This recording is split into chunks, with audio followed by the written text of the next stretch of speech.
Olá, olá, mais um Resenha do Bona. Dessa vez estou sozinho, meu parceiro Rogério Conde infelizmente não vai poder estar junto. Fica aqui o meu abraço. Mais uma vez mais gravando aqui o nosso programa, aproveitando, pedindo para você que puder, se inscreve lá no YouTube, youtube.com/Resenha do Bona, dá essa força aí, a gente está com bastante seguidores. Estamos chegando quase no 10º programa já, antes era o comecinho, agora já está ficando veterano aqui, o começo eu sempre me perco aqui e tal, mas a gente vai indo e vai saindo, o pessoal, a repercussão tem sido bem bacana. Quero aproveitar logo no início, agradecer o pessoal aí da Tela VIP Studio, meu estúdio lindo aqui, vale a pena quem quiser fazer alguma coisa, gravar podcast, aí o Max, Diogo, Lindimar, chegou aí, o Lindimar sempre na área. Agradeço demais aí a galera. Quero aproveitar também e falar de um parceiro nosso aí, se puder passar aí, da New Corpus Suplementos. Meu amigo Davi, foi o primeiro parceiro nosso aí, o Davi me ligou e falou, o pessoal da New Corpus aí quer anunciar tal. Falei, se eu puder te ajudar, Davi, tá aí na tela, ó, New Corpus Suplementos. Aí eles me mandaram aí uma creatina, me mandaram um pré-treino. Max, esse pré-treino é bala, viu? Toma 5 horas da tarde, cara, vai dormir 5 horas da manhã no outro dia. Ontem fui fazer spinning, o coração saindo pela boca. E dar aula de manhã, ir para a prefeitura, dar aula à noite, só com esses suplementos aí. Valeu a galera da New Corpus. Quem puder seguir lá a New Corpus também. Davi, valeu, obrigado. E hoje, convidada, Max, super especial, doutora Liliane Doreto, delegada aqui do 3º DP de Santos. É um prazer enorme poder conhecer a senhora. Nossa, o prazer é meu. Eu estava ansiosa, a gente já tinha marcado várias vezes. Verdade. E aí eu não conseguia vir. E hoje eu falei, não, pode cair o mundo que eu vou. Fico muito feliz aí da sua presença.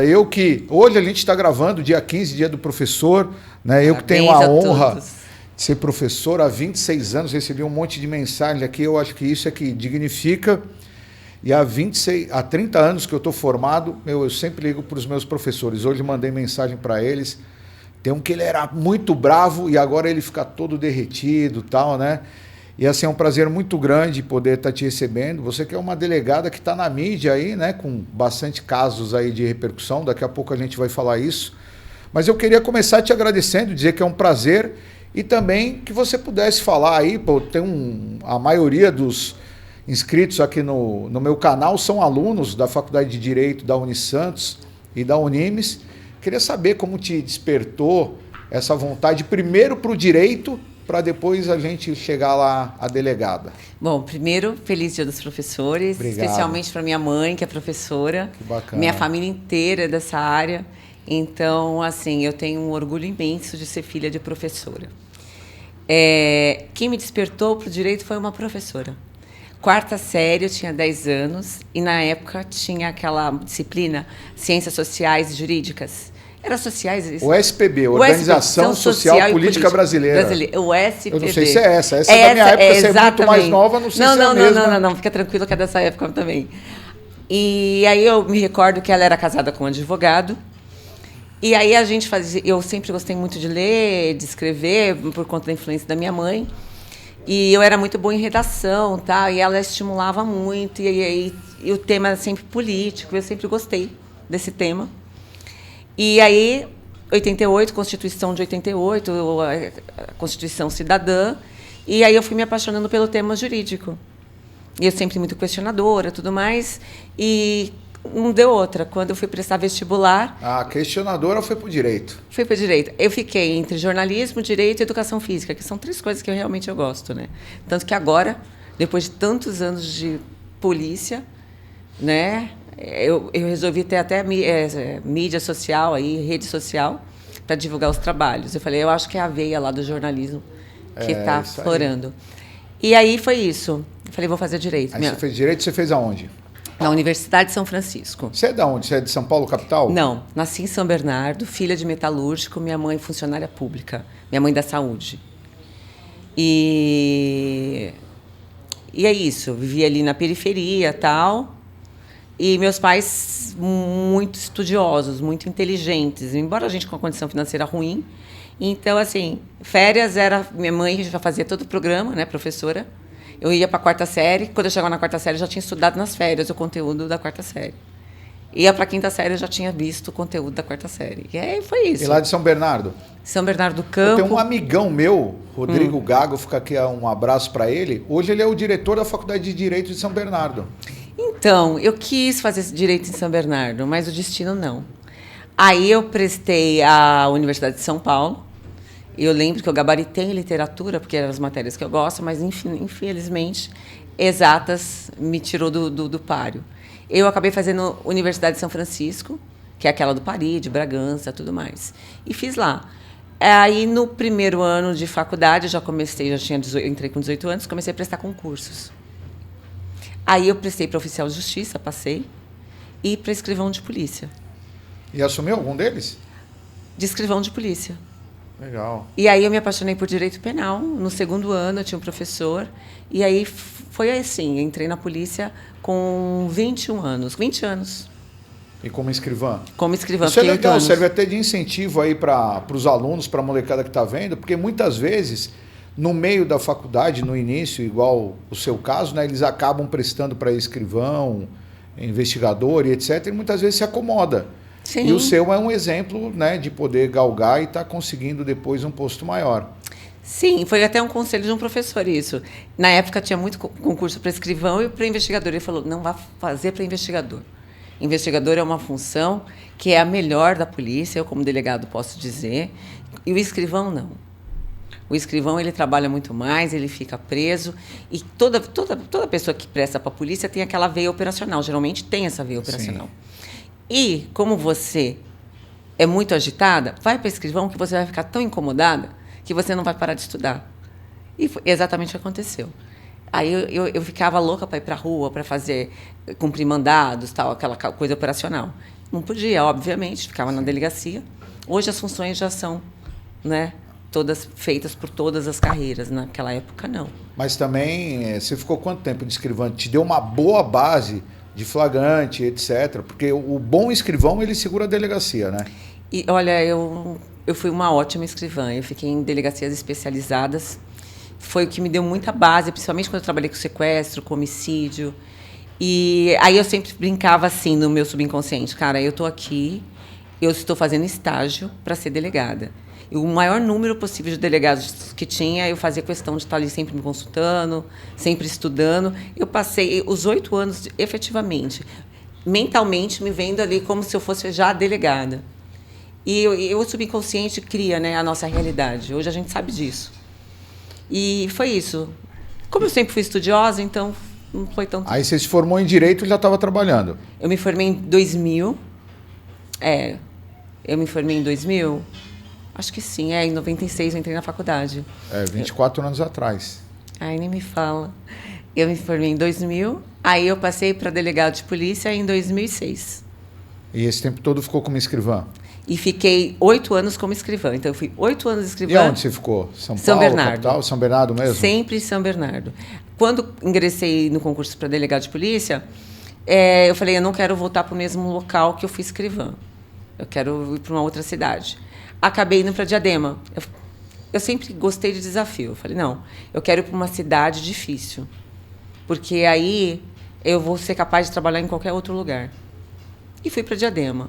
Um baita desafio, uma cidade violenta. E foi sensacional a experiência que eu adquiri lá. Sim, com certeza. Aí fiquei 8 anos em Diadema. 8 anos depois eu fui para Campinas. Trabalhei na região inteira de Campinas. Fui titular em Vinhedo. Primeiro fui para ali para a região de Campinas, fiquei em Vinhedo, de Vinhedo saí, fui para Bragança Paulista, seccional de lá, trabalhei nas 16 cidades de lá. E quando o Dr. Luiz Carlos assumiu aqui o DI Inter 6, ele me convidou para trabalhar com ele. Fiquei em Vicente de Carvalho 1 ano, depois fiquei no 4º DP um pouquinho, aqui uns 2 meses, e agora eu estou no 3º DP de Santos. Nunca tinha vindo para cá, para a Baixada? Não, eu sempre frequentei a Baixada, porque quem mora em São Bernardo... Sim, né? Passeio. Passeio.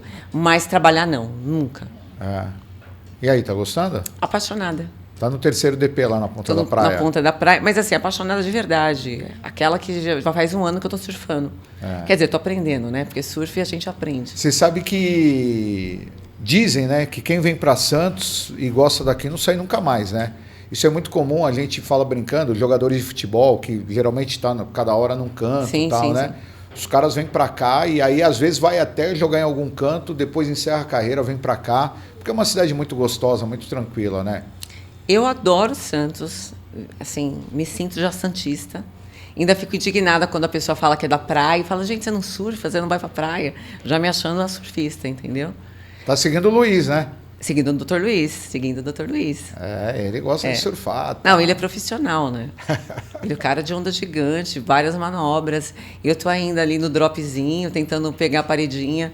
Eu sou iniciante mesmo, porque é um esporte super difícil. Mas como eu sempre gostei muito de esporte, sempre pratiquei esporte, então eu não entrava na água. Até os 40 anos eu não pisava na água, de medo de morrer. Eu não nado até hoje, mas estou surfando. Então, é isso aí, nunca é tarde, né? Pra gente poder... É desafio, né? É desafio. Mas a cidade, assim, é muito gostosa, a Baixada inteira, né? Hoje eu ocupo a função de secretário de turismo lá em São Vicente.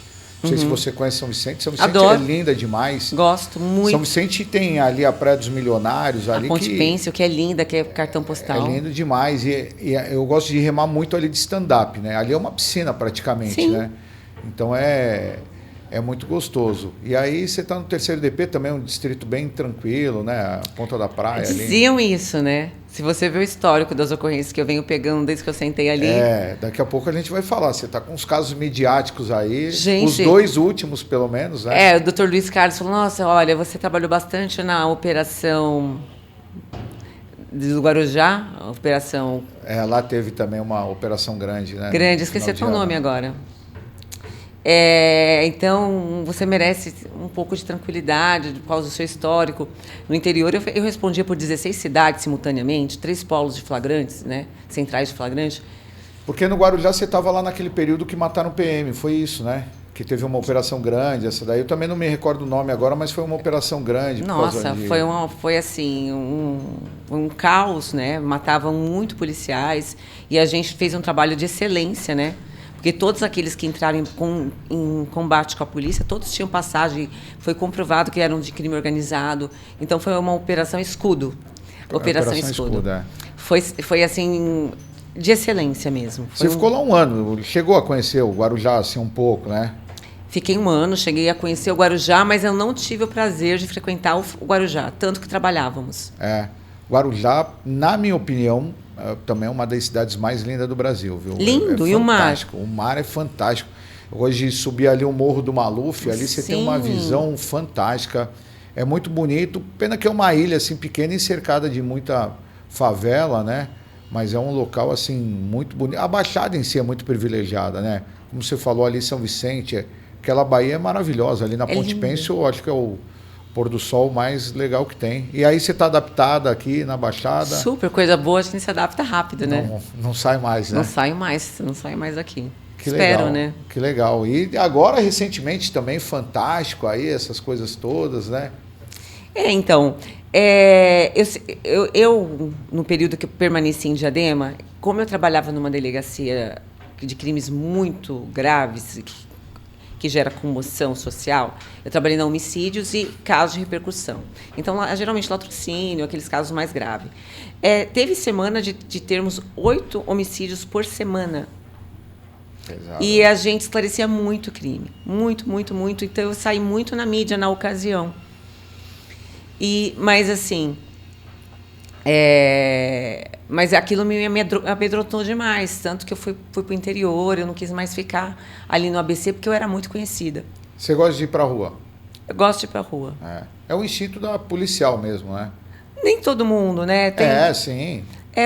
A Polícia Civil é legal por causa disso, porque como é uma polícia judiciária investigativa, você tem várias áreas para explorar. Quem gosta mais daquela função de ficar ali no seu gabinete, de investigação... crime cibernético, tal, que demanda você ficar em loco, ok. Mas se você gosta de ir para a rua, conhecer... Eu sou aquela delegada que, quando chego numa cidade como titular, primeira coisa que eu faço, reunião do CONSEG, vou conhecer as escolas, vou conversar com a população, para eu entender a geopolítica dali, vou nas prefeituras, para eu saber o que está precisando. O Conseg é importante, né? E poucas pessoas conhecem, né, esse Conselho de Segurança, que é formado pela sociedade e que pode contribuir. E muitas vezes as pessoas não sabem. Até como propositora de leis, a gente estava falando em off aqui, você tem algumas ideias também bem bacanas, né? Se você quiser falar um pouco sobre isso agora também. Sim, eu acho super interessante, porque as pessoas têm dúvidas. Você, como profissional do direito, professor, né, atua no direito penal. Muitas pessoas têm dúvida, por exemplo, qual o prazo para fazer um BO de desaparecimento? Como que eu devo fazer um BO? O que é um BO? Por exemplo, está tendo problema na minha rua, o que eu devo fazer? Tem, primeiro, uma coisa que eu acho excelente, que é da Polícia Militar, que é a vizinhança solidária. Eu acho sensacional. Porque se você começa a se organizar micro, ali na sua rua, no seu bairro, sem viés político, sem nada, um protegendo o outro, pegando aquela demanda, levando para a prefeitura, levando para as forças de segurança, a gente consegue mapear. A gente consegue traçar o perfil daquela pessoa que está ali incomodando, se é um furto, se é um tráfico, a gente consegue monitorar com câmeras, com a ação da Polícia Militar preventivamente, a Guarda Municipal. Então, isso já é excelente, isso é uma segurança, né? Depois que você, indo, por exemplo, nessas reuniões de consegues, que são os conselhos de segurança, você vai ter ali a presença dos membros natos, que geralmente é o coronel, o cabo ali, daquela região, e o delegado de polícia. Tenho agora um membro da GCM, que é a representante da prefeitura, né? E tem aquele representante do bairro. Isso é excepcional para a gente. E aí, as pessoas acabam sendo instruídas. Por exemplo, toda vez que eu vou nas reuniões, eu falo para as pessoas, gente, o teu representante, aquela pessoa que você votou, né? Ele não dá conta e ele nem sabe de tudo se você não falar.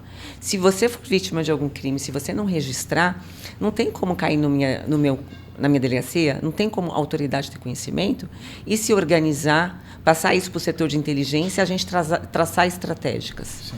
Até como estatística também, né? Como estatística. Você vê, é muito comum, você já deve ter ouvido falar isso, tem um monte de furto na orla da praia, ali na ciclovia. A molecada fica de bicicleta arrancando correntinha. Isso acontece realmente todo dia. Só que as pessoas não fazem BO. Para a polícia militar, para a civil, a estatística ali é diminuta. Né? Está ok. E aí não dá para a inteligência, né? E não dá para a inteligência traçar, não chega ao conhecimento da prefeitura, porque, por exemplo, eu vou nessa reunião, aí a população está falando, olha, doutora, tal rua, tal, de tal jeito. Aí o representante da prefeitura já está sabendo, olha, gente, a gente precisa monitorar aquilo ali, a gente precisa colocar uma câmera de vigilância. Pessoal, vocês moram em condomínio, precisamos que as câmeras dos seus condomínios tenham boa resolução e um HD que permaneça gravada a imagem pelo menos 5 dias, para dar tempo hábil. Sim. Não adianta eu botar uma porcaria de uma câmera que depois só frustra na hora da gente... Ou não grava. Ou não grava. Não adianta. Então, assim, não adianta ficar reclamando na fila do pão, eu sempre falo isso. Porque eu sou uma cidadã e você é um cidadão também. Sim, claro. A gente também é passível, principalmente eu agora com rede social, sendo delegado de polícia, tomar um tiro, nem saber de onde veio. Né? Com certeza. Então, é muito complicado. E aí, falando sobre isso, né? Eu sou muito, assim, vamos dizer, imediatista, não vou dizer ser imediatista, mas eu gosto de solucionar as coisas. Eu sou aquela pessoa que sou inquieta. E aí eu fico frustrada com alguns aspectos legislativos. Aí eu penso, não estão me representando da maneira que eu quero, eu sou uma cidadã, eu posso, de repente, fazer uma iniciativa de lei, criar um projeto de lei, e se as pessoas aderirem e acreditarem naquilo, assinarem, e a gente, de repente, fazer a diferença. Porque todos nós, eu sempre falo, todo mundo tem a capacidade, todos nós temos uma centelha divina que é capaz de mudar o seu meio, a si próprio ali ao seu redor. Então, quando você começa a cobrar do outro, você para de se olhar e de fazer o que você é capaz, para que você existe nesse mundo? Perde a sua finalidade. E eu, sendo delegada de polícia, tem algumas questões que me incomodam, obviamente. Como você, secretário, imagina, nessa vida. Tem coisas que você quer mudar, né? Sim. Porque senão a vida fica sem sentido se você não tiver projeto. E tem a parte burocrática também, que ainda atrapalha, né?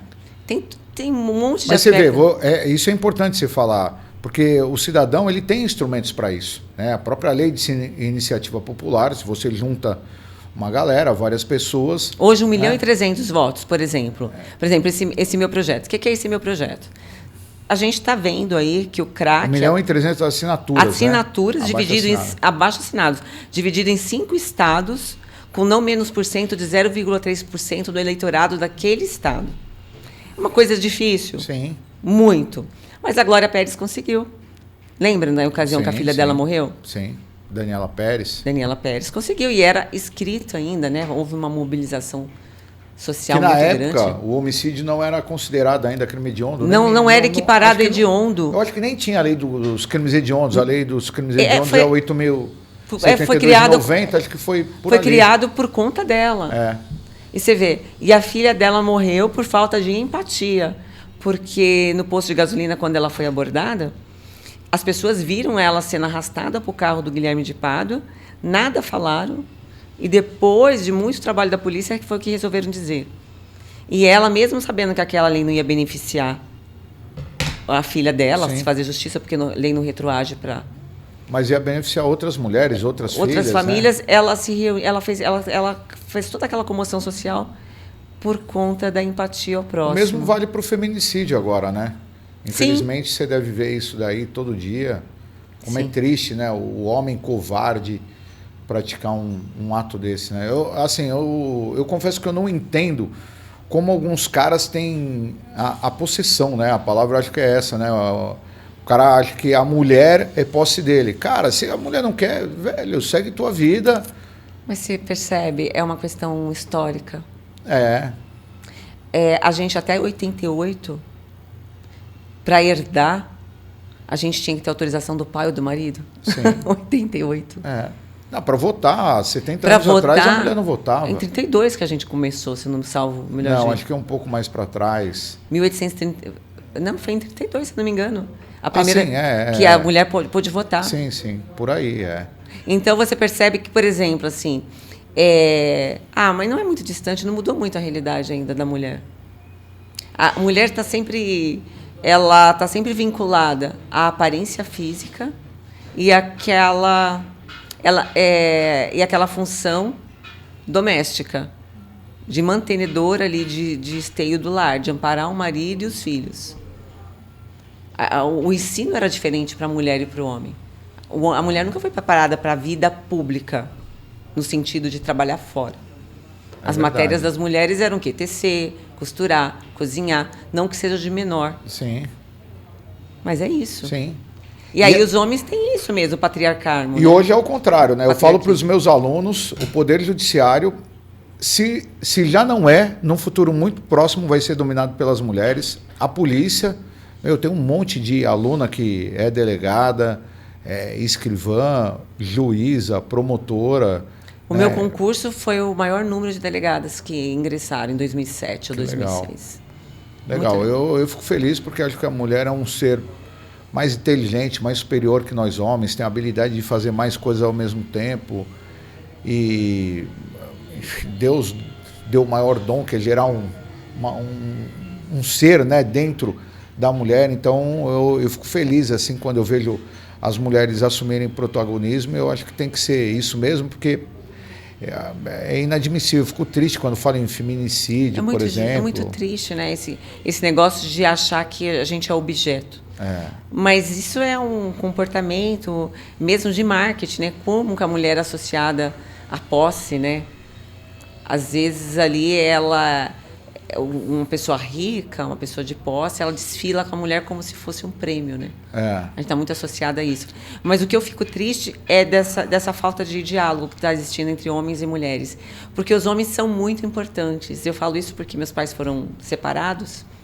E pai é muito importante. Eu senti muita falta do meu pai. E a figura paterna, é muito importante. A gente precisa que os homens retome aquela condição de proteção. Sim. Proteção não é para se confundir com dominar, que a mulher é seu objeto. Não, proteção mesmo. Sim. Então, tá vendo, eu percebi isso na delegacia, não sei você, no meio acadêmico. Os homens estão perdendo até aquela coisa que era de sedução, de nos seduzir, de como chegar nas mulheres.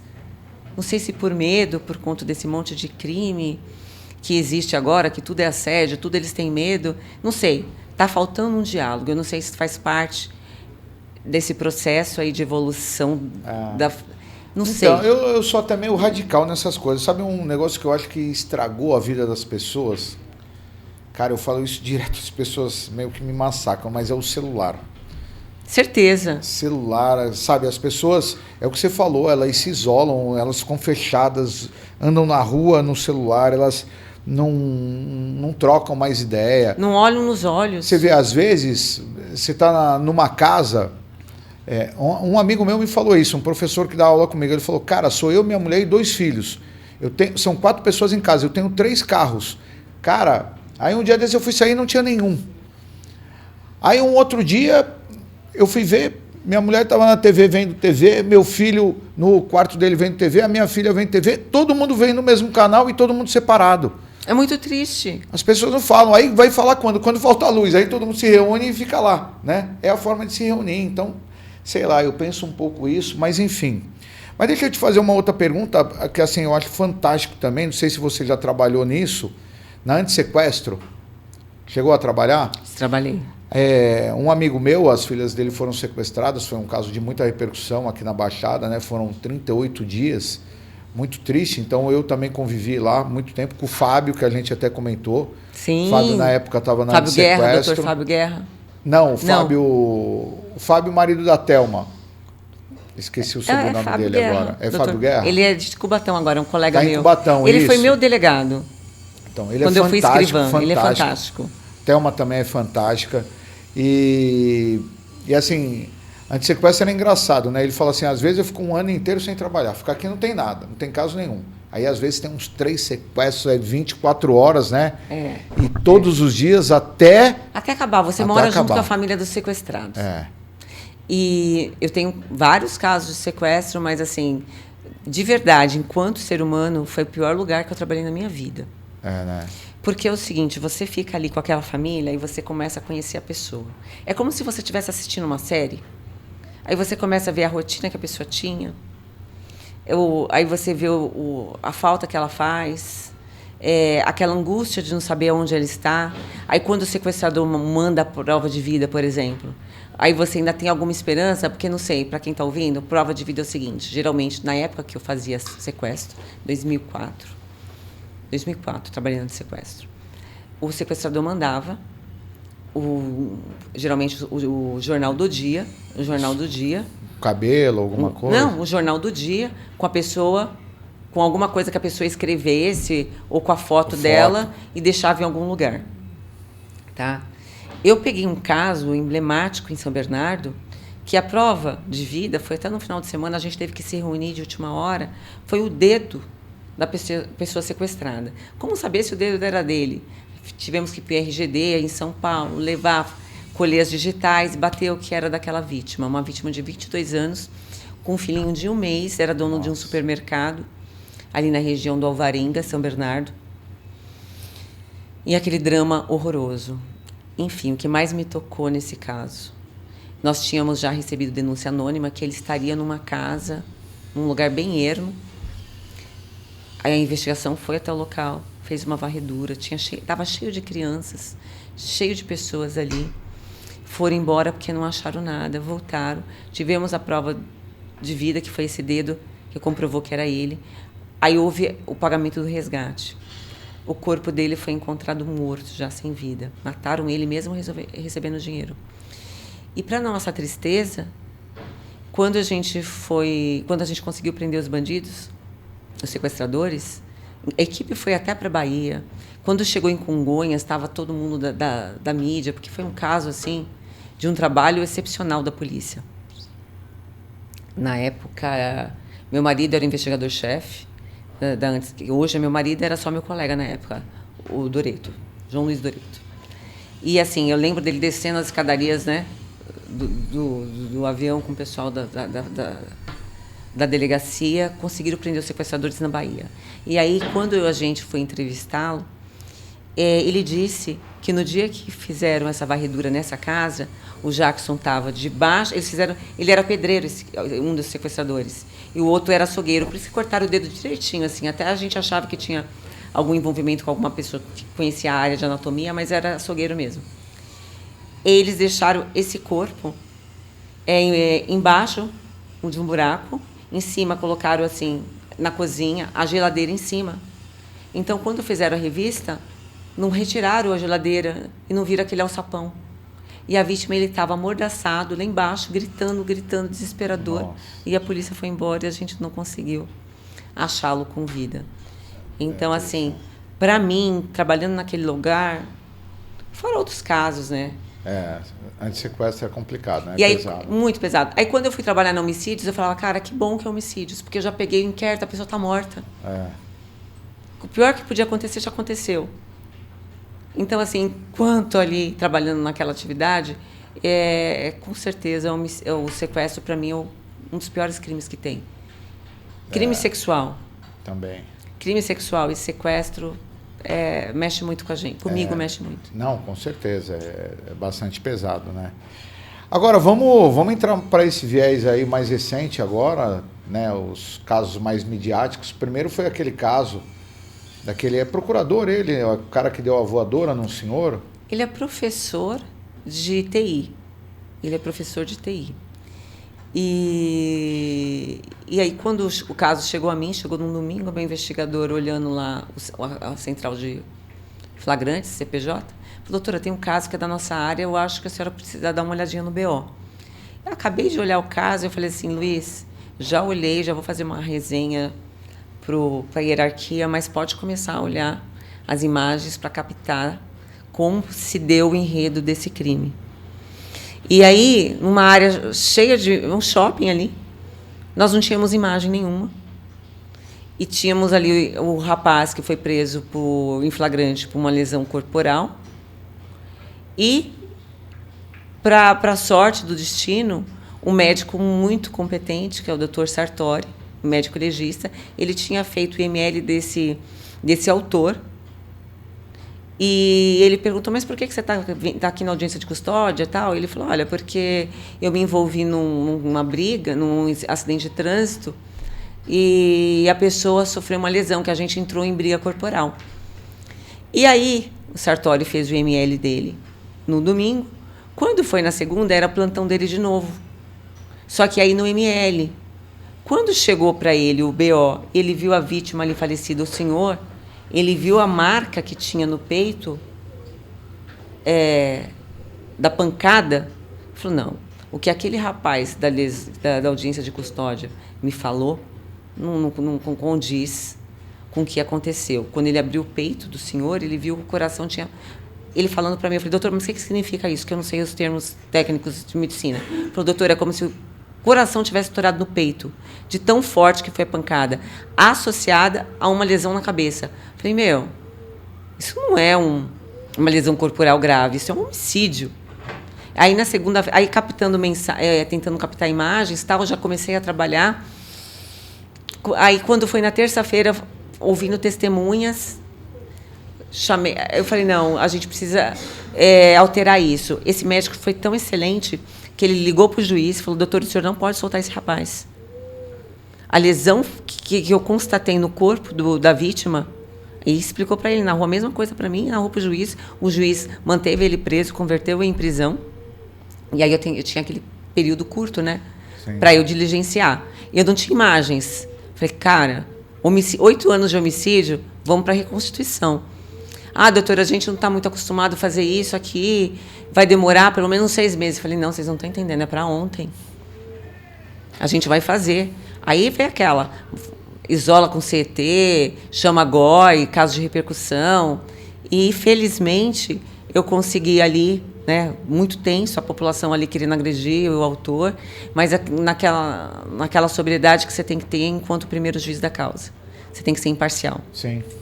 E aí ouvi as declarações dele, ele muito bem assessorado, o Dr. Malavasi foi advogado dele. O Dr. Malavasi falou, não, eu quero que ele participe, sim. Ele participou, deu toda a versão dele. Meu colega de classe e meu sócio durante muitos anos. Meu padrinho de casamento. Sou fã dele. Ele é demais. Excepcional. Ele é. E foi um prazer enorme trabalhar com ele. Ele é excepcional. Ele é. E então, naquela comoção toda, e assim, a gente vou falar uma coisa que pode ser que as pessoas interpretem mal, mas não é isso. A gente vive numa cidade que tem muitas pessoas idosas. E tem muitas pessoas intolerantes, né? Que a idade vem, ela fica intolerante.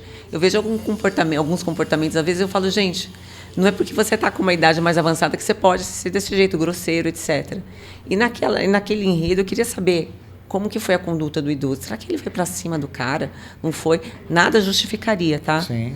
Mas você como... Teve alguma ação, reação? Reação, né? eu precisava saber aquilo. Porque eu preciso me convencer, enquanto condutora do inquérito policial, para entregar um trabalho bem feito para o Ministério Público, né? Eu preciso saber de todas as vertentes, o que aconteceu efetivamente. E aí foi um trabalho muito legal, porque a gente conseguiu mostrar, tecnicamente, que o autor, ele efetivamente praticou um homicídio doloso. Uma pessoa que já vinha com um desequilíbrio mental há décadas já. O tratamento nunca foi efetivo, ele sabia do problema dele, nunca levou muito a sério o tratamento, tinha passagens. O senhor idoso, por sua vez, era uma pessoa muito querida, muito amorosa. Pouco neto, né? Duas pessoas vulneráveis, um neto e um idoso. Nada justificaria, né? Mas, enfim, foi um trabalho muito bonito. Ele alegou, acho que ele bateu no carro, que o senhor tinha batido no carro. O farol aberto, né? E ele estava atravessando, o farol abriu. Você está atravessando, o farol abre. O que custa você esperar um pouquinho? Sim. Né? Essa falta de paciência que as pessoas têm. Ou mesmo se você passar e o cara der um tapa no teu carro, justifica descer e dar uma voadora no cara. De costas, elemento surpresa ainda. E aí, fazendo a reconstituição, foi muito legal, que apareceram duas testemunhas. Uma delas chegou até mim e falou, doutora, o barulho foi tanto, um motoboy, que eu fui entregar, não sei, uma encomenda, o barulho foi tanto que eu achei que tivesse caído uma peça de alguma obra. Mas era a pancada do senhor no chão, da cabeça do senhor no chão. Mas que absurdo. Entendeu? Imagine o neto guardar essa cena. O neto, entendeu? E aí agora, tivemos outro caso do neto que agrediu o avô, que arrancou o olho com as mãos, né? Também, né? Também, 4 meses. Você está dando sorte, hein? Bastante, né? Bastante sorte. Mas esse do shopping ali, você conseguiu depois alguma câmera, alguma coisa? Então, olha só como foi bacana. Aí eu fiz uma comoção pública mesmo. Fui na televisão, falei, gente, se alguém tiver alguma imagem, por favor, me apresente essa imagem. E aí tinha uma corporação ali, um condomínio, que conseguiu para mim as imagens, muito ruins, mas dava para ver a dinâmica.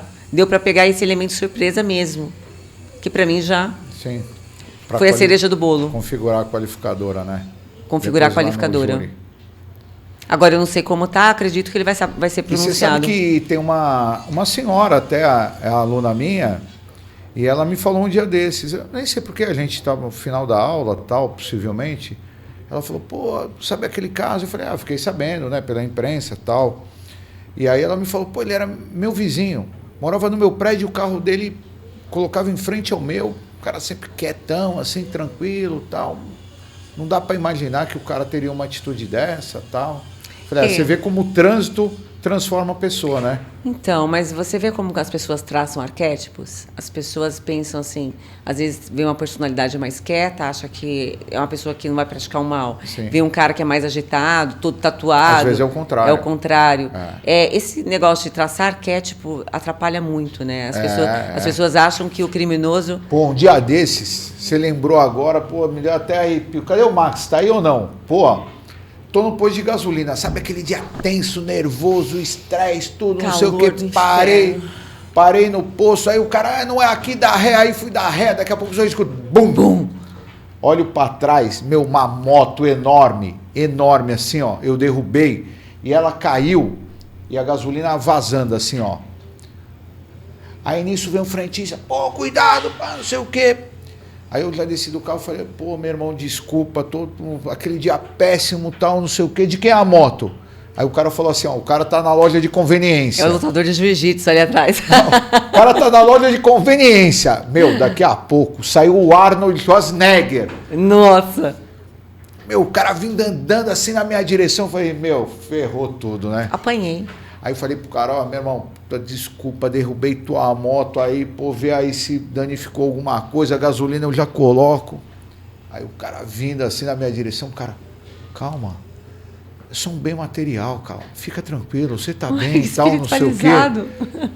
Aí eu, ufa, sabe, aquilo que você falou. Meu, você olha o cara, 2 metros, fortão, cheio de tatuagem, e você fala, meu, já vai pro confronto, Ferrou. né?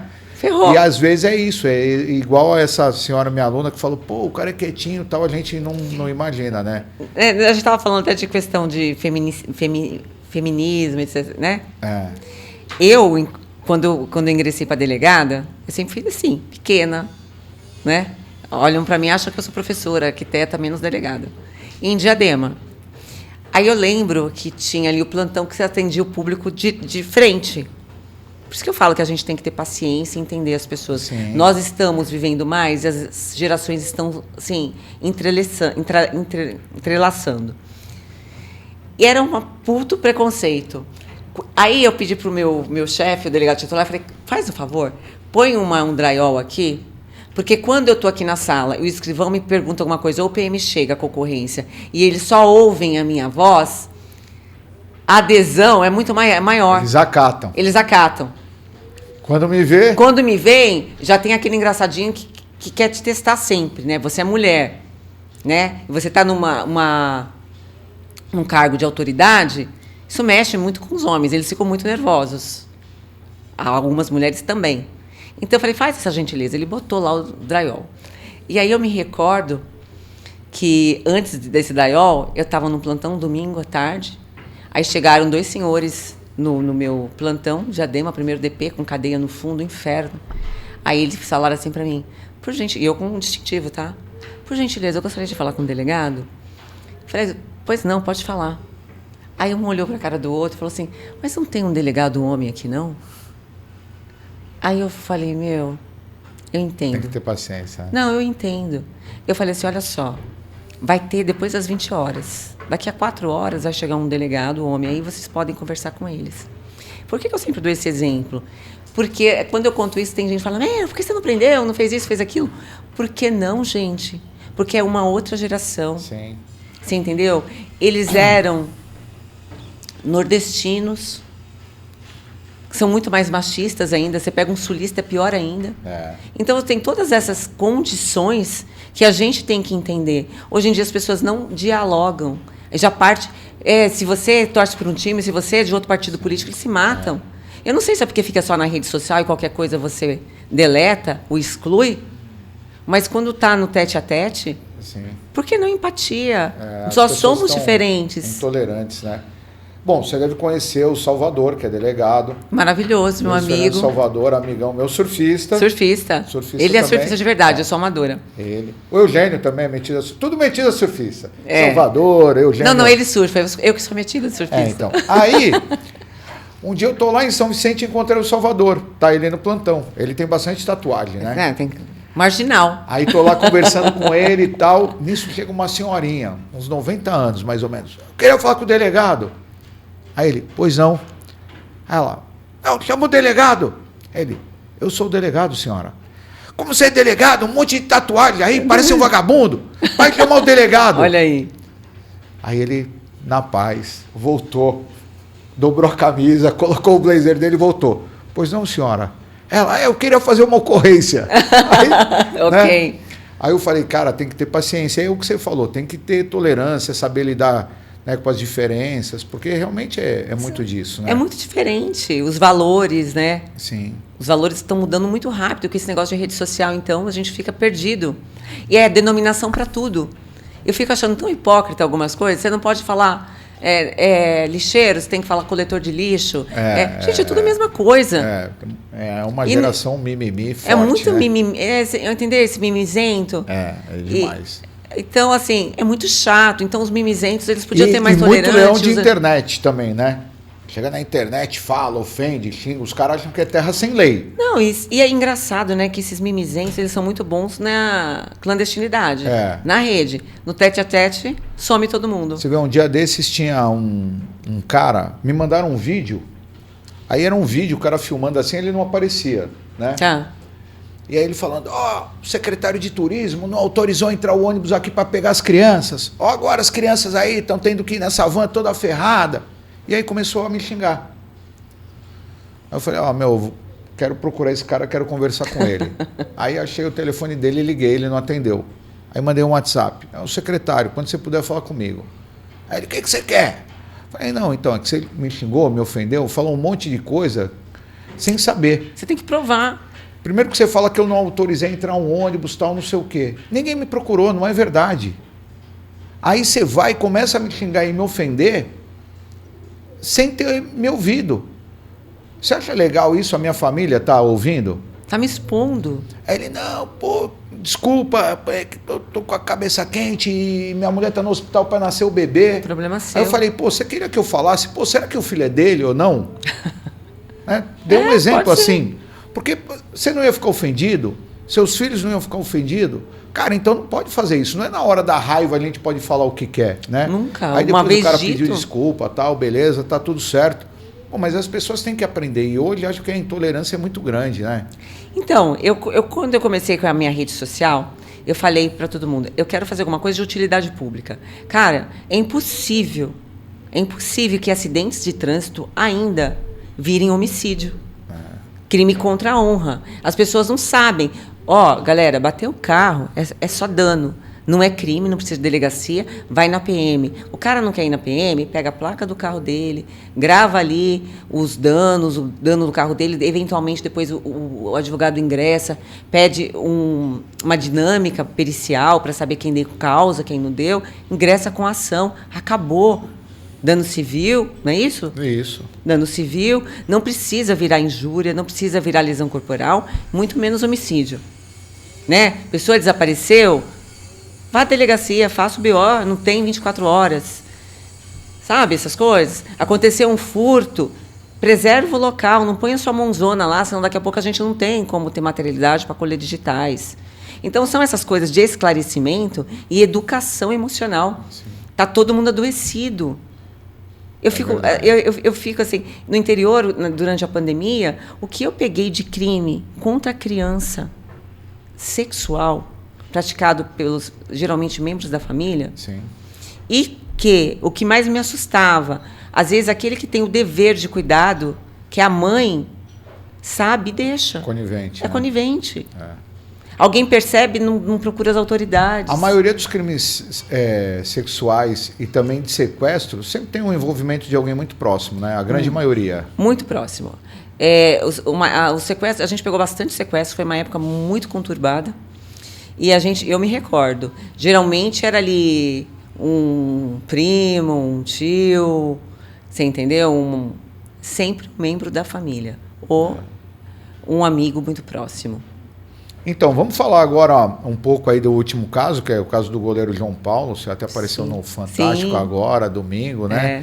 Mas antes eu queria lembrar também, eu ia falar no começo e esqueci, com muito orgulho, né? Eu tenho um primo do meu pai, que ele foi delegado seccional, salvo engano, e a entrada do primeiro DP, logo ali quando você entra no primeiro DP na São Francisco, subiu a escada, você olha para a direita aqui assim, tem um espaço cultural Paulo Bonavides, que é o mesmo nome que o meu. Na minha família, todo mundo é Paulo Bonavides.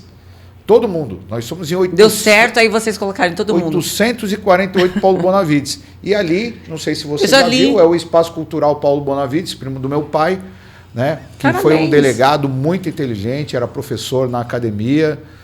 Eu sempre ressalto, é um dos caras mais educados assim que eu conheci na minha vida. Foi delegado aqui muito tempo.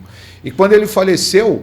A gente saindo de Santos, também não sei se você já observou, tem ali o cemitério de Sabuó. Sim. E o primeiro viaduto que tem ali também é o viaduto Paulo Bonavides, em homenagem a ele. Né? Ele que foi um grande delegado aqui. Então lembrei agora e queria também te passar isso daí, né? A nossa família tem ligação também. Com a segurança. Com a segurança. E vamos lá, me fala um pouco aí do caso do João Paulo, um caso de repercussão, né?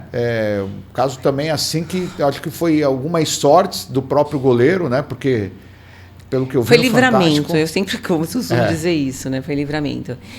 Quando da reportagem do Fantástico, não estava tudo atualizado ainda. E porque era para sair no domingo de eleição, mas como a pauta, imagina, Sim. Guerra Civil, eleição, a morte do Ciro... Como que era o nome? Cid Moreira? Cid Moreira. Cid Moreira. Então, a matéria ficou para esse domingo, agora, recente.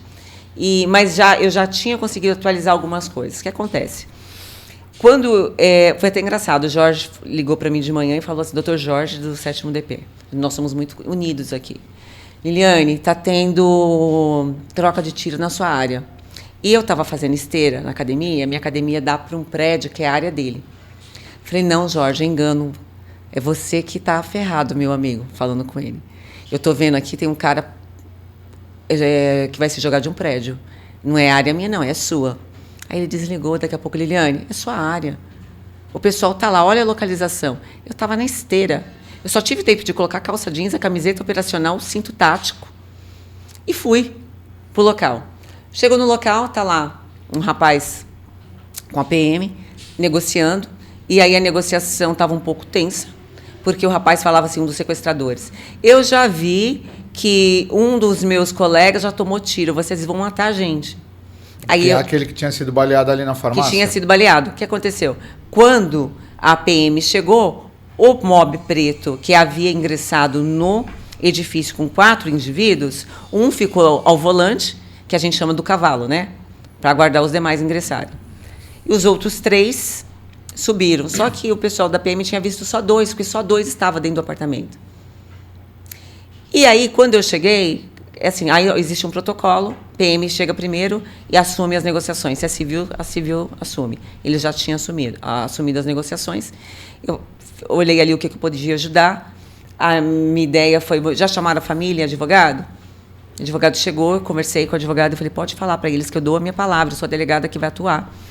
Que a gente pode usar do Instituto da Desistência Voluntária. Eles não precisam machucar ninguém, nem se machucar. Enquanto a PM fazia aquele trabalho de negociação, eu fui para as câmeras. Cheguei no porteiro e aí eu perguntei para ele, escuta, quanto tempo você está aqui? 2 anos, doutora. Falei, me conta como que é a dinâmica aqui do prédio. Comecei a fazer uma investigação social das pessoas que ali moravam, para ver se alguém poderia ter algum motivo que pudesse querer ali. Mas já se sabia que era sequestro do João Paulo? Não, vai ouvindo. Aí, olha a ansiedade. Aí eu falei para ele assim, como que faz isso? Como que dá para entrar assim? Doutora, só com controle ou com facial? Aqui é muito seguro, tem 2 barreiras, tal, um condomínio todo cercado por câmeras, tal. Eu falei, então me mostra as câmeras. Estou lá olhando. Eu falei assim, mas escuta, como que eles entraram? Doutora, certamente foi com controle, porque não fui eu que abri. Eu falei, entendi. Aí eu falei, o meu investigador, vai para o hospital. Entrevista o cara que está baleado. Chegou a mãe de um e a namorada do outro grávida. Conversei com elas para tentar pegar alguma informação. O carro, eu até liguei para o Fábio, falei, Fábio, furtaram um carro em Cubatão, vê se é da sua área e tal. Ele falou, não, Liliane, até furtaram aqui, mas o BO foi na Praia Grande, todo mundo ajudando, comovido. Aí foi o doutor Fabiano, foi o doutor Barazal, todo mundo para o local tal. Chegaram lá, falei, bom, gente, a PM está negociando, o que a gente quer agora que saia com vida alguém daqui, porque qual que era o nosso medo? Ao contrário do que a população pensa, eles eram muito novos e amadores. Então, o risco de fazer uma merda é muito maior. Então, a nossa preocupação era essa, com 6 reféns na casa. E aí, eu olhava as imagens e eu via que 3 subiram. E aí, quando eles resolveram se render, o negociador falou, doutora, está tudo acabado. Eu falei, não. Tem uma arma no carro de munição que não é compatível com a arma que um deles está apresentando. E tem um terceiro que está aí dentro do prédio. Eu não posso autorizar ninguém a sair daqui. E nisso, eu fui olhar as imagens. Aí me chamou a atenção. Porque a hora que a empregada doméstica sobe, o elevador fecha. E aí, 2 deles olham assim para a câmera, e aí a outra câmera dentro da guarita, eu lembro que ele mexe, assim, o porteiro mexeu e apertou aonde abria, porque eu já estava até vendo onde que abre o portão, fechava, estava ali dentro olhando aquilo. Aí meu investigador me chamou e falou assim, doutora, a senhora sabia que eles moram na mesma região? o porteiro e os 4. Falei, sério? De onde eles são? Esqueci o nome. Mas é daqui de Santos? É daqui do morro, não sei das contas aqui. Eu falei, sério? Aí eu peguei, olhei outras imagens, aí estava o Fabiano e o coronel dentro da guarita com ele. Aí eles estavam lá conversando com ele, e ele auxiliando, bonzinho o tempo todo. Eu entrei e só falei assim para ele, ô Rafael, você tem advogado? Ele regalou o olho. Aí a faxineira, acredito, que estava ali, ela falou, mas por quê, doutora? Eu falei, porque ele vai precisar, ele está preso em flagrante. Faz um favor, conversa com meus investigadores. Aí nessa, ele já não se viu sem saída. Aí quis dizer que a família estava sobre cárcere, por ele não teve outra alternativa. Depois ele disse que o celular dele, que ele perdeu um dia antes, tinha perdido um dia antes, na verdade, estava dentro de uma panela de pressão, guardada, umas histórias malucas, né? E aí, no decorrer da semana, nós achamos, nós não, o pessoal do prédio achou arma e munição jogada, junto com celulares, no fosso do elevador. O terceiro indivíduo estava com roupa de operador, porque ele pegou uma roupa de operários e colocou para tentar fugir desapercebido, como se fosse um funcionário. Conseguimos prender no mesmo dia. Enfim, a gente esclareceu o crime no local. Então, acho que por conta disso foi muito rápido. Aí depois, no decorrer da semana, eu queria saber quem que era o alvo. Porque é muito confuso, por causa da arquitetura daquele edifício, o apartamento 301 e 311, as pessoas se confundem. E aí eu vi que aquele negócio de estacionar o carro ali, ficar 2 horas quase dentro do carro, os 4 indivíduos, esperando a empregada chegar, e o goleiro sai tipo 8h20, vamos supor, tá? Hipoteticamente. Sai 8h20, os 3 marginais saem do carro às 8h21, aliás, 2 saem às 8h21, não foi porque eles estavam querendo perder o time para prender o goleiro, não. De propósito, eles não queriam que fosse uma ação que chamasse atenção. Foi de propósito, eles queriam que o goleiro não estivesse em casa. Tanto que o porteiro ligou para a mulher do goleiro e perguntou, e tocou o telefone dela, a senhora está em casa? Eu não a vi saindo hoje. Durante a ação que os caras estavam no elevador, ele estava preocupado se ela estava em casa. E aí, o que a gente conclui? Eles foram numa quinta-feira, um dia que a empregada dela doméstica não está presente, renderam a empregada do outro prédio, só que eles se confundiram de andar. E como eles, em mídia social, tem muito vídeos deles atirando, são CAC, etc., eu tenho assim, certeza que o alvo era a casa deles, para furtar dinheiro, joias, alguns objetos e as armas. Ah, tá. Então, fechou direitinho o caso. Então, não era nem sequestro dele, não era foi coincidência, nada. Até porque o sequestro, geralmente, não sequestra quem é o cara que tem o poder da grana e de barganha. Lógico, porque precisa sequestrar a mulher dele, esposa, por exemplo. Filhos, não sei se ele tem filhos, etc. É uma pessoa mais vulnerável para que ele, que é o dono do dinheiro, possa pagar. Então, não foi coincidência. Não foi coincidência, foi de propósito. Esperaram ele sair para poder agir. E aí, eles nem comentaram de sequestro da mulher dele, nada. Eles queriam a casa vazia. Não, isso tudo se depreende das provas que a gente foi colocando nos autos, comparando vídeo a vídeo. Eles falaram alguma coisa de arma ou sequestro? Nada. Depois quando estava indo para a audiência de custódia, para o IML, um deles o senhor falou para o meu investigador-chefe, o alvo era a casa mesmo do João Paulo. A gente queria o João Paulo porque é jogador e a gente sabe que o jogador tem dinheiro. Tem grana. E da arma eles sabiam também? Certamente. Porque... Exposição social, né? Rede social, direto. Ela é policial militar, né? Ah, ela é PM, né? Ela é PM, está afastada há 2 anos porque está acompanhando o marido. E faz faculdade aqui também. Caramba, hein? Pois é. Mas legal. Parabéns aí Obrigada. Pelo teu trabalho aí, pela dedicação. Pouco tempo em Santos, mas... Fazendo a diferença, né? Fazendo a diferença. E assim, não costumo dizer que a pessoa tem sorte ou azar. Na vida tem competência e os casos aparecem. E aí você mostra o teu trabalho, muitas vezes, na adversidade, né?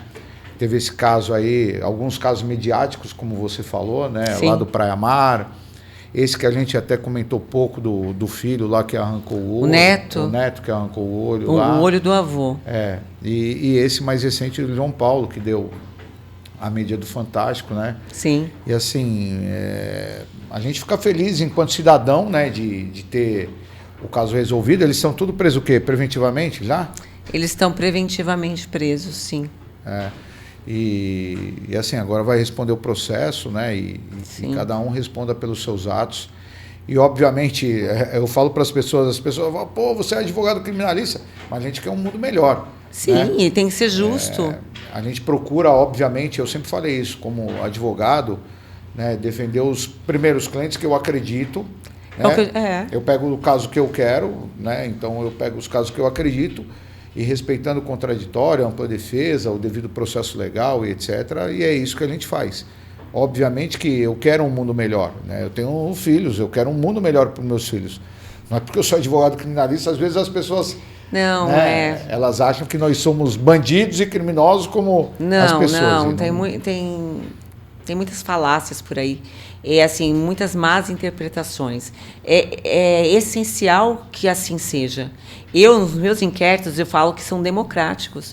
Tudo que os advogados veem de defesa e falam, doutora, eu poderia pedir esse exame? Eu falo, bem, precisa representar. Porque eu quero que a verdade venha aos autos. Porque eu, como primeiro juiz da causa, o delegado, eu tenho que ser imparcial. Quantas vezes eu não comecei uma investigação achando que uma pessoa tinha praticado uma conduta e depois, no meio dela, eu mudo de ideia e eu mesmo falo, olha, eu ingressei com esse pedido de uma prisão cautelar, mas eu não acredito que essa pessoa é. Senhor juiz, por favor, eu acho que ele é inocente. Legal. Eu faço dessa forma. Parabéns. Todos nós, é isso que a gente busca. Por exemplo, esse meu projeto de lei. Eu fico muito indignada de saber que uma pessoa que reiteradamente pratica um crime não violento, por exemplo, furto de fio, furto de celular, furto de veículo, para sustentar o vício, que já não tem mais rigidez mental, ele vai para uma audiência de custódia e ele é colocado nas ruas novamente, dando uma sensação de impunidade social. Imagina o comerciante, aquele que foi furtado, aquele que fica... A gente ficou sem WhatsApp aqui um tempo, porque levaram a caixa não sei se é da Claro, da Vivo, porque é de alumínio. Nós ficamos sem rede social no começo do ano, não lembro, sem WhatsApp, sem tudo, por conta disso. Olha o prejuízo que essas pessoas estão causando. Imagina o prejuízo da família que não pode internar alguém. E aí, essa pessoa, se ficar presa, ela não pode ir para o sistema penitenciário, que é para reintegrar uma pessoa que tem consciência. Ela tem que ser internada. Sim, é tratamento. Tratamento. Por isso que eu estou encabeçando esse projeto de lei de iniciativa popular. Porque eu sou povo também, eu sou do povo. Sim. Eu sou do povo, trabalho com isso, posso estar colaborando dessa forma? Vou colaborar. Um cara, de repente, é médico, ele tem alguma solução para alguma coisa? Faça uma proposta de lei para a gente fazer alguma coisa. Não, isso é legal. E, assim, por exemplo, a prefeitura, é o que eu sempre falo, se ela for unindo os elos, pode ajudar muito. Nessa sua ideia, por exemplo, envolve segurança, envolve médicos, envolve assistente social, envolve psicólogo. Aí você pode inserir o esporte, você pode inserir a cultura. Exatamente. Olha quantas coisas, né? A educação. A educação. Porque, é assim, a base, né? A educação... Gente, o senhor é professor, né? Gente, a educação que as pessoas têm, elas não atendem o mercado de trabalho. Sim. Não adianta você ficar estudando polígono, por exemplo, alguma coisa muito abstrata, se a pessoa não sabe mexer, por exemplo, sei lá, não tem educação, não sabe o que comer, entendeu? Não sabe mexer com uma rede elétrica, enfim, com coisas palpáveis. Hoje em dia é se capacitar, estudar, enfim, ter mais amor ao próximo. Um amigo meu que ele costuma falar, ele falou, pô, a gente aprende a voar com as aves, a gente aprende a nadar com os peixes, mas a gente vai retrocedendo enquanto ser humano em aprendizado um ao outro, né? Eu acho que é isso. Se a gente puder evoluir cada vez mais. E assim, infelizmente o tempo está acabando, assim. Pô, eu quero te agradecer demais. Adorei. Prazer enorme, assim, te conhecer. Que você tenha mais sucesso ainda. Eu acho que... Amém. Eu falo para os meus alunos, a gente tem que ter lado na vida. Tem o bem e o mal, o certo e o errado, a polícia e o bandido, né? E eu procuro sempre ser do lado correto. Então, é assim, quando a gente vê pessoas que dignificam a polícia civil, a polícia militar, eu acho que a gente tem que exaltar. Então, parabéns pelo teu trabalho. Tenho certeza que a apresentação na mídia faz com que muitas meninas, mulheres tenham o desejo de serem delegadas, né? Então, hoje você acaba sendo um exemplo para elas. A gente está de portas abertas aqui numa próxima oportunidade. É um prazer muito grande. A gente combinar de um dia na faculdade, lá você fazer palestra, falar para o pessoal também, vai ser bem legal e espero que você tenha gostado. Fiquei muito feliz aí com a nossa resenha, com o nosso bate-papo. Eu estou super feliz, estou à disposição, gosto mesmo, gosto da minha função, gosto de que as pessoas saibam que a gente é um conjunto, a gente tem o lado bom e o ruim. Aquele que a gente mais alimenta sobressai. Então, a gente tem que fazer com que o lado bom da gente, ele se revele, prevaleça. É isso aí. Liliane Doretto, obrigado. Obrigada, gente, obrigado. Mais uma resenha do Bona, o Max deixando cair tudo aqui dentro do estúdio.